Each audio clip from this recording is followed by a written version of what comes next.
ये बड़ी खबर बीकानेर से। शिक्षक भर्ती में पुलिस की कार्रवाई। पुलिस ने 2 लोगों को गिरफ्तार किया। कोचिंग संचालक राजाराम और सीताराम बिश्नोई को दबोच लिया। 1 लाख नकदी और 3 ब्लैंक चेक बरामद किए हैं। फर्जी पेपर बनाकर युवाओं से ठगी कर रहे थे। मैट्रिक्स इंस्टीट्यूट से गिरफ्तार किया। 2021 में भी राजाराम की गिरफ्तारी हो चुकी है। मुस्तैदी काम आई। 2 लोगों को पुलिस ने गिरफ्तार किया है।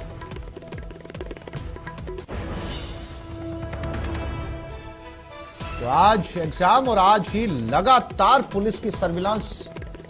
जोधपुर के बाद बीकानेर में 2 लोग दबोचे गए। बताया जा रहा है नकली पेपर बनाकर बेचने की कोशिश। मनीष हमारे साथ जुड़ गए हैं बीकानेर से। मनीष, क्या अपडेट? 2 लोग जो है वो पुलिस के हाथे लगे हैं। क्या पेपर था या नकली पेपर? जी, 3rd ग्रेड टीचर भर्ती परीक्षा से पहले पुलिस की मुस्तैदी काम आई है। पुलिस ने 2 लोगों को गिरफ्तार किया है। राजाराम बिश्नोई हैं जो मैट्रिक्स इंस्टीट्यूट का संचालक हैं, और इसके अलावा जो सीताराम बिश्नोई हैं, दोनों ही राजाराम और सीताराम बिश्नोई को पुलिस ने गिरफ्तार किया है। मैट्रिक्स इंस्टीट्यूट से इनको गिरफ्तार किया गया है। दरअसल दोनों ही जो आरोपी हैं ये फर्जी आंसर की लेकर के और युवा जो है परीक्षा देने जा रहे थे उनको बरगला करके उनसे ठगी की कोशिश में जुटे हुए थे। पुलिस को इनपुट मिला तो पुलिस ने तुरंत कार्रवाई की और इन दोनों को गिरफ्तार किया है। इन दोनों से फिलहाल पुलिस को 1 लाख रुपए नकद और 3 ब्लैंक चेक, खाली चेक इनसे बरामद हुए हैं। पुलिस इनसे तफ्तीश में जुटी है। वही जानकारी है कि ये भी सामने आई है कि जो राजाराम बिश्नोई ये मैट्रिक्स इंस्टीट्यूट का जो संचालक है, ये पूर्व में भी 2021 में भी 2 साल पहले भी ये गिरफ्तार हो चुका है। और जो सब इंस्पेक्टर की भर्ती परीक्षा थी बीएसएफ की, सीआरपीएफ की, उस परीक्षा को लेकर के भी इसको गिरफ्तार किया गया था। दरअसल इसका काम ही यही था कि जो परीक्षा होती थी उससे पहले ये युवाओं को बरगलाता था और फर्जी आंसर की बनाता था। अब फर्जी आंसर की बना करके युवाओं को उसको बेचता था और पैसों में सौदा करके, और इस तरह से ये परीक्षा को पूरी तरह से धांधली करने की कोशिश किया करता था। उसी को लेकर के पुलिस की मुस्तैदी यहाँ पर पूरी तरह से देखने को मिली है। और नया शहर थाना पुलिस ने एसपी तेजस्विनी गौतम के निर्देश में कार्रवाई की। दरअसल पुलिस पहले से अलर्ट थी और जितने भी इस तरह की गड़बड़ी फैलाने वाले लोग थे उनके फोन को सर्विलांस पे ले रखा था। उनको सर्विलांस पर लेने के बाद में पुलिस को जब शिकायत मिली कि कहीं ना कहीं पर जो राजाराम है पहले गिरफ्तार हो चुका है इसी तरह के फर्जी मामले में भी परीक्षा को लेकर के, वो कहीं ना कहीं फिर से एक और गड़बड़ी की कोशिश में जुटा हुआ है। तो उसी को लेकर के पुलिस ने बड़ी कार्रवाई को अंजाम दिया है। जी मनीष, अभी इनसे और पूछताछ होनी है? जी, निश्चित तौर पर जो नया शहर थाना पुलिस है वो इन बदमाशों से, आरोपियों से, दोनों से पूछताछ करने में जुटी हुई है। और आगे भी इनके साथ में गिरोह में कौन कौन लोग शामिल हैं इसके भी खुलासा होने की संभावना रहेगी। और आज से पहले जिस तरह से इनसे जो नकदी बरामद की गई है, 1 लाख रुपए इनसे कैश बरामद किए गए हैं, तो इनको पैसे किसने दिए हैं और किस तरीके से इनके पास में पैसा है, इनको लेकर के भी पूछताछ की जाएगी। तो निश्चित तौर पर जो पुलिस पूछताछ है उसमें कहीं ना कहीं और भी खुलासे होने की पूरी संभावना रहेगी। जी, इसमें से एक आरोपी मनीष पहले भी जो है गिरफ्तार किया जा चुका है और एक बार फिर से जो है वो उसी हरकत को अंजाम दे रहा था। जी, निश्चित तौर पर जो मैट्रिक्स इंस्टीट्यूट का जो संचालक है राजाराम बिश्नोई, ये पहले भी गिरफ्तार हो चुका है और सीआरपीएफ की जो मंत्रालयिक जो परीक्षाएं होती थी उनको लेकर के ये गड़बड़ी किया करता था। गड़बड़ी हालांकि पेपर लीक नहीं होते थे, लेकिन पेपर लीक नहीं होने के बाद में ये उन पेपर की जो आंसर की होती है फर्जी आंसर की बनाता था और फर्जी आंसर की बना करके इसको ये मार्केट में गिने चुने जो युवा थे जो इसके बरगलाने में, इसके झांसे में आ जाते थे, उनको ये बेचा करता था, पैसों में ये सौदा करता था। और सौदा होने के बाद में जो युवा हैं वो भी ठगाए हुए से ही महसूस करते थे क्योंकि वो आंसर की है वो पूरी तरह से फर्जी पाई जाती थी। इसी मामले को लेकर के भी पुलिस ने इसको दोबारा गिरफ्तार किया है और निश्चित तौर पर जो खुलासा होंगे उसमें और भी कई नाम सामने आ सकते हैं।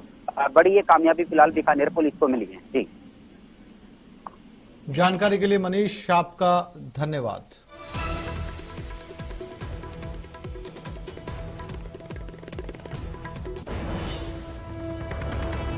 तृतीय श्रेणी भर्ती परीक्षा से जुड़ी बड़ी खबर। जोधपुर कथित पेपर लीक मामला। जोधपुर मामले की कर्मचारी चयन बोर्ड ने जानकारी ली। जोधपुर पुलिस ने चयन बोर्ड चेयरमैन से जानकारी ली। राजस्थान कर्मचारी चयन बोर्ड अध्यक्ष हरिप्रसाद शर्मा ने न्यूज 18 से कहा, फर्जी पेपर बेचने के नाम पर ठगी का मामला लग रहा है। जोधपुर में पेपर लीक जैसा नहीं मिला कुछ भी, प्रारंभिक तौर पर कोई सबूत। जोधपुर पुलिस अब इसकी गहराई से जांच कर रही है। कर्मचारी चयन बोर्ड अध्यक्ष ने इस पूरे मामले की जानकारी जोधपुर से ली। प्रथम माना जा रहा है कि पेपर लीक से जुड़ा हुआ यह मामला नहीं है।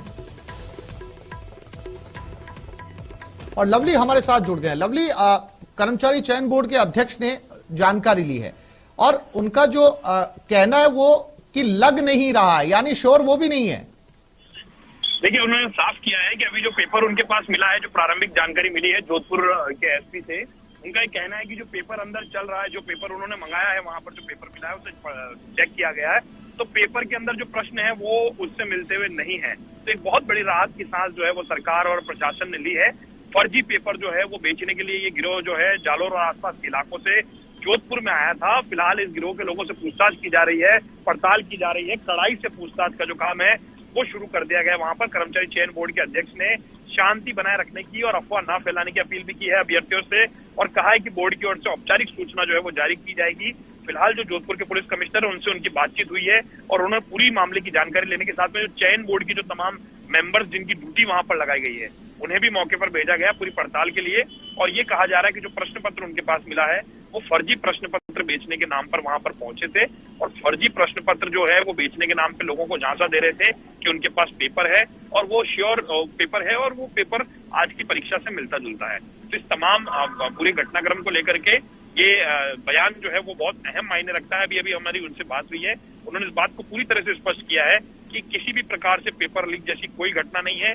आप ये जो फर्जी लोग मिले हैं, गिरोह के लोग मिले, इनके पास में एक फर्जी पेपर मिला है। ये फर्जी पेपर बना करके ठगी का ये मामला लग रहा है प्रारंभिक तौर पर और इस पूरे मामले में जो जांच पड़ताल है अभी और गहनता से की जा रही है।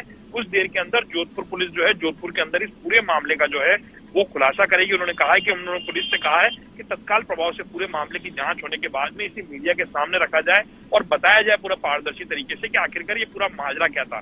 क्योंकि सोशल मीडिया का जमाना है, लगातार नित नई बातें अफवाहों के साथ में व्हाट्सएप पर वायरल होती है। तो ऐसे में कर्मचारी चयन बोर्ड के अध्यक्ष ने न्यूज 18 से कहा है कि वो साफ तौर पर पूरी जानकारी देने के लिए तैयार है। उनके पास जो जानकारी आई है उसके मुताबिक उन्होंने पूरी जानकारी लेने के बाद में बताया है कि पेपर प्रारंभिक तौर पर फर्जी मिला है। पेपर लीक जैसी कोई घटना जो है वो राजस्थान में नहीं है और कहीं से भी। अभी फिलहाल पेपर का जो पारी जो है वो थोड़ी देर में पूरी होने वाली है, आधे घंटे का समय है, आधे घंटे के बाद में पेपर भी बाहर आएगा तो पता लग जाएगा कि पेपर। लेकिन आपने बताया कि उन्होंने कहा कि कुछ जो है वो ये प्रश्न पत्र है जो पकड़ा गया है, ये कुछ सवाल मिल रहे हैं, यानी कुछ सवाल तो हैं जो इस समय एग्जाम में आए हैं पेपर में।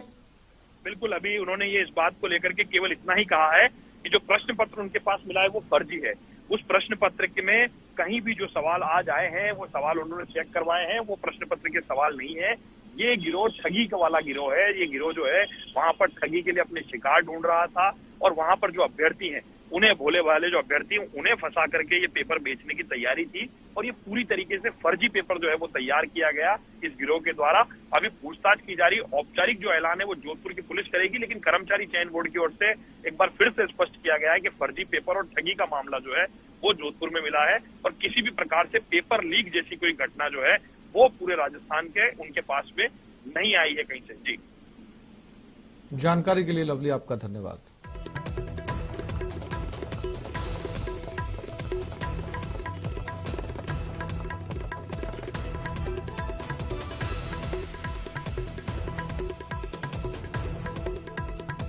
जोधपुर में पेपर लीक जैसा प्रारंभिक तौर पर कोई सबूत नहीं मिला है, फिलहाल जांच जारी है।